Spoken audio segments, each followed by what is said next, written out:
Hi friends, welcome. Today we are going to see how to use other language keyboards in iPhone.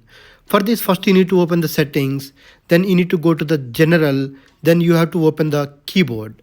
Here it has a three default keyboards. To add any other language, just you need to click on the add new keyboard. Here you have all the language keyboards here.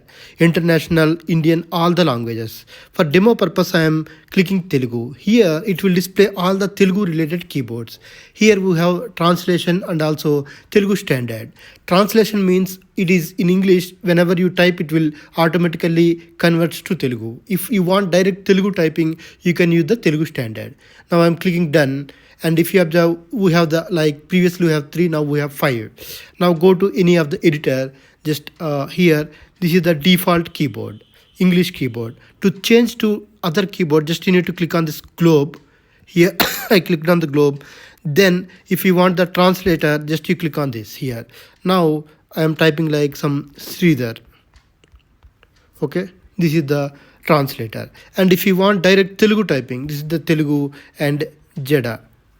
Sorry, if you want like something like Jada, it is direct Telugu typing.